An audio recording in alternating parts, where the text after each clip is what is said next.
Benvenuto in Esercita l'italiano con le storie. Sei pronto a esercitarti con l'italiano e diventare più fluente? Iniziamo. C'era una volta una povera vedova che viveva in una piccola casetta. Davanti alla sua casa c'era un giardino con 2 cespugli di rose, uno con rose bianche e l'altro con rose rosse. Aveva 2 figlie che erano come i 2 cespugli di rose. Una figlia si chiamava Biancaneve e l'altra Rossofiore. Erano entrambe buone e felici, sempre indaffarate e allegre. Tuttavia, Biancaneve era più calma e gentile rispetto a Rossofiore. Rossofiore amava correre nei campi e nei prati, raccogliendo fiori e acchiappando farfalle, mentre Biancaneve preferiva restare a casa ad aiutare la madre con i lavori domestici o a leggere per lei quando non c'era altro da fare. Le 2 ragazze si volevano talmente bene che si tenevano sempre per mano quando uscivano insieme. Quando Biancaneve diceva «Non ci lasceremo mai», Rossofiore rispondeva «Mai finché vivremo». La loro madre aggiungeva «Ciò che una ha deve condividerlo con l'altra». Spesso si avventuravano da sole nel bosco a raccogliere bacche rosse. Nessun animale le danneggiava. Al contrario, si avvicinavano a loro fiduciosamente. Un coniglietto mangiava una foglia di cavolo dalle loro mani, un capriolo pascolava nei dintorni, un cervo saltellava felice attorno a loro e gli uccelli si posavano sugli alberi cantando dolci melodie. Niente di brutto capitava mai a loro. Se restavano troppo tardi nel bosco e calava la notte, si sdraiavano vicine sull'erba e dormivano fino al mattino. La loro madre sapeva questo e non si preoccupava mai per loro. Una mattina, dopo una notte trascorsa nei boschi, si svegliarono e videro un bel bambino in un vestito bianco splendente seduto vicino a loro. Lui sorrise gentilmente, ma non disse nulla prima di incamminarsi nel bosco. Quando si guardarono attorno, si resero conto di aver dormito proprio vicino a un dirupo e avrebbero potuto cadere nel buio se si fossero mossi anche solo di un passo. La loro madre disse che doveva essere l'angelo che veglia sui bambini buoni. Biancaneve e Rossofiore tenevano la loro casetta così in ordine che era un piacere vederla dentro.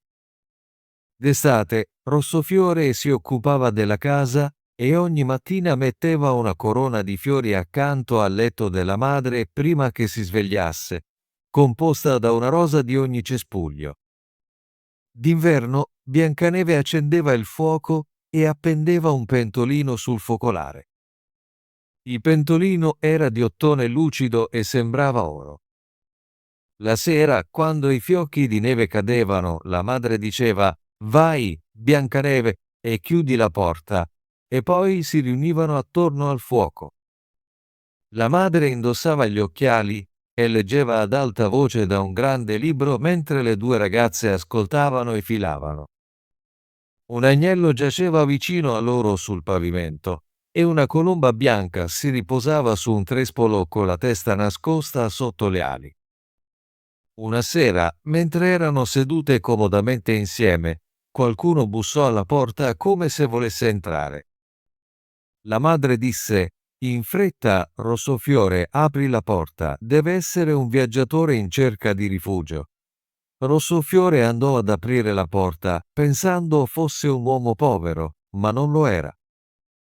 Era un orso che infilò la sua grande testa nera nella stanza.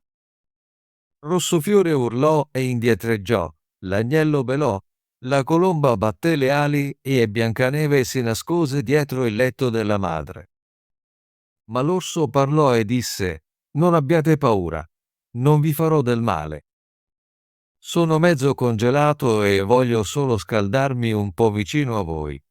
«Povero orso», disse la madre, sdraiati vicino al fuoco, «ma fai attenzione a non bruciare il tuo manto». Poi chiamò: «Biancaneve, Rossofiore, uscite». l'orso non vi farà del male. Ha buone intenzioni.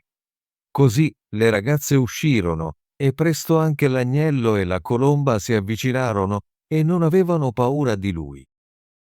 L'orso disse: «Bambine, per favore, scrollatemi la neve di dosso».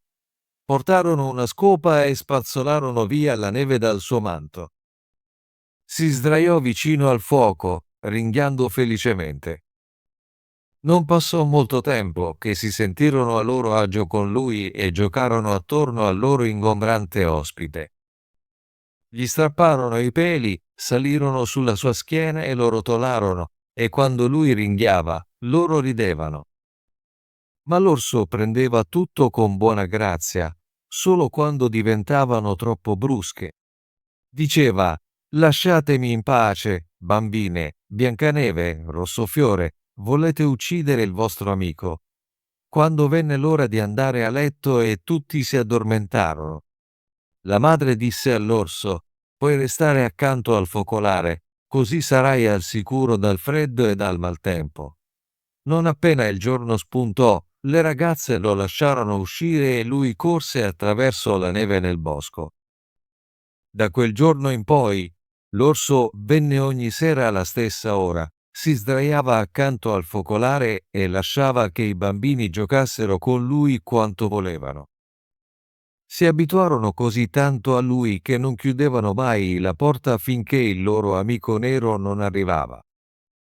Quando arrivò la primavera e tutto fuori era verde, l'orso disse una mattina a Biancaneve: «Ora devo andare e non potrò tornare per tutta l'estate». «Dove vai, caro orso?» chiese Biancaneve. «Devo andare nel bosco a proteggere i miei tesori dai malvagi nani. D'inverno, quando la terra è ghiacciata, devono restare sotto e non possono scavare. Ma ora, quando il sole ha scaldato la terra, riescono a risalire e vengono fuori a spiare e rubare. Una volta che hanno qualcosa, di certo non vede la luce del giorno facilmente». Biancaneve si sentì triste per la sua partenza. Mentre gli apriva la porta, l'orso si affrettò a uscire e accidentalmente rimase impigliato nel chiavistello, strappando un pezzo del suo pelame. Biancaneve pensò di vedere un luccichio d'oro attraverso di esso, ma non era sicura. L'orso corse via in fretta e presto scomparve dietro gli alberi. Non molto dopo, la madre mandò i bambini nel bosco a raccogliere legna da ardere. Lì trovarono un grande albero che era caduto e nei dintorni qualcosa saltellava nell'erba, ma non riuscivano a vedere cosa fosse. Avvicinandosi, videro che era un nano con la faccia rugosa e una lunga barba bianca. La punta della sua barba era bloccata in una fessura dell'albero e saltellava come un cane con il guinzaglio corto, incerto su cosa fare. Li guardò con i suoi occhi rossi infuocati e gridò: «Perché state lì? Non potete venire ad aiutarmi?» «Cosa stai facendo, piccoletto?» chiese Rossofiore. «Sei una sciocca curiosa», rispose il nano. «Stavo cercando di spaccare l'albero per avere della legna da cucinare. La poca roba che riusciamo a ottenere brucia con i tronchi pesanti. Non possiamo mangiare quanto voi, golosi».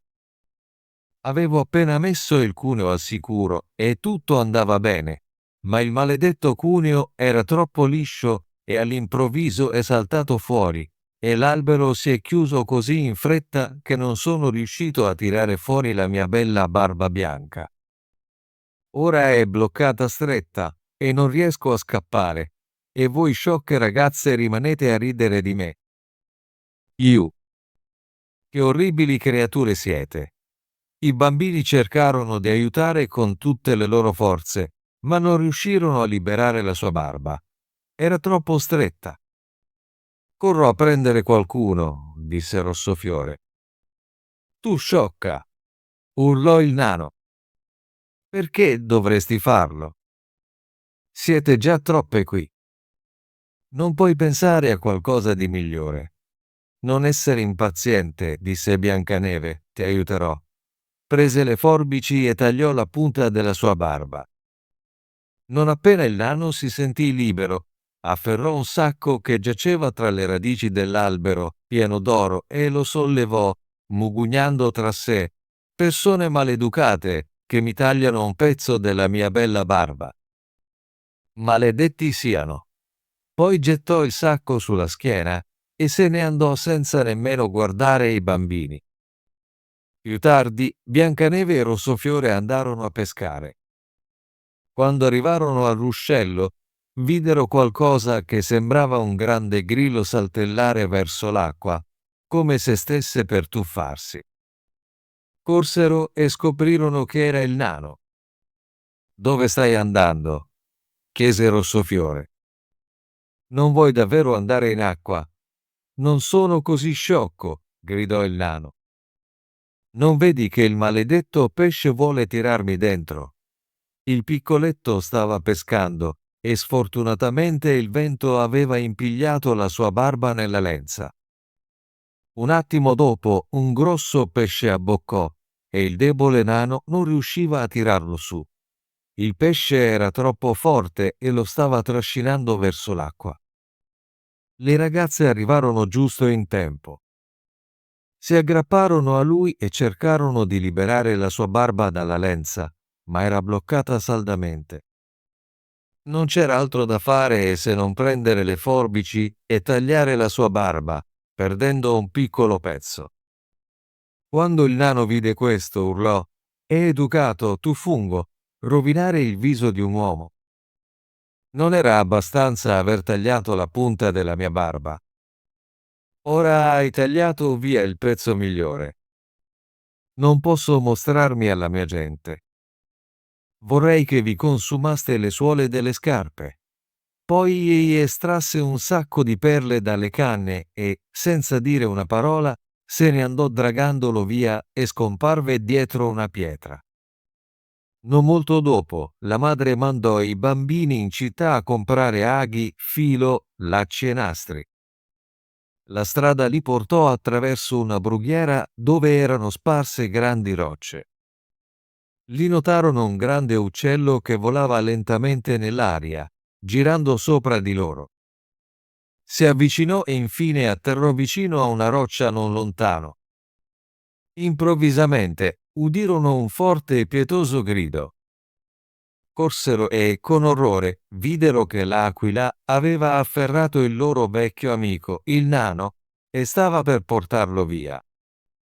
Sentendosi dispiaciute per lui, le ragazze afferrarono rapidamente il piccoletto e si tiravano contro l'aquila finché questa non lo lasciò andare. Quando il nano si riprese dallo spavento, gridò con la sua voce acuta: «Non potevate essere più attente. Mi avete strappato il cappotto marrone a pezzi, creature impacciate». Poi raccolse un sacco pieno di pietre preziose e scomparve di nuovo sotto la roccia nella sua tana.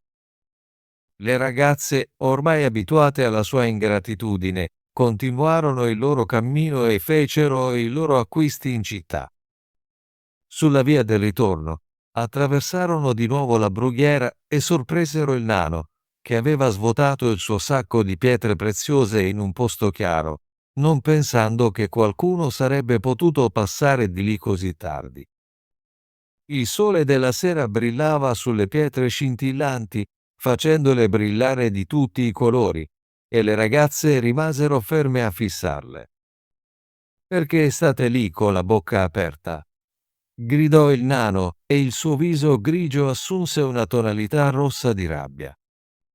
Stava ancora maledicendo quando all'improvviso si udì un forte ringhio e un orso nero uscì trottando dal bosco. Il nano sobbalzò spaventato, ma non riuscì a raggiungere la sua caverna perché l'orso era già troppo vicino. Nella sua paura gridò: «Caro signor orso, risparmiami. Ti darò tutti i miei tesori. Guarda i bellissimi gioielli che giacciono lì. Per favore, lasciami vivere. Cosa vuoi con un piccolo come me? Non ti accorgeresti nemmeno di me tra i tuoi denti. Prendi, mangia queste due malvagie ragazze. Sarebbero un bel pasto per te, grasse come giovani quaglie. Per l'amore di Dio, mangiale. L'orso non prestò attenzione alle sue parole, ma colpì il malvagio nano con una sola zampata, e lui non si mosse più. Le ragazze scapparono, ma l'orso le chiamò: Biancaneve e Rossofiore, non abbiate paura, aspettate, verrò con voi. Quando riconobbero la sua voce, si fermarono e attesero. Quando li raggiunse, la sua pelliccia cadde e lui si trovò davanti come un uomo bello, vestito d'oro. Sono un principe, disse, e sono stato maledetto da quel malvagio nano, che aveva rubato i miei tesori. Ho vagato nel bosco come un orso selvatico fino a quando non sono stato liberato dalla sua morte. Ora ha ricevuto il suo giusto castigo. Biancaneve lo sposò e Rossofiore sposò suo fratello. Insieme condivisero il grande tesoro che il nano aveva nascosto nella sua caverna. La loro madre visse in pace e felicità con le sue figlie per molti anni. Portò con sé i 2 cespugli di rose e rimasero davanti alla sua finestra, fiorendo ogni anno con bellissime rose bianche e rosse. Ottimo lavoro! Vuoi esercitarti con l'italiano e diventare più fluente? Iscriviti e attiva la campanella delle notifiche per non perdere nessuna delle nostre storie gratuite in italiano. Ci vediamo nel prossimo video.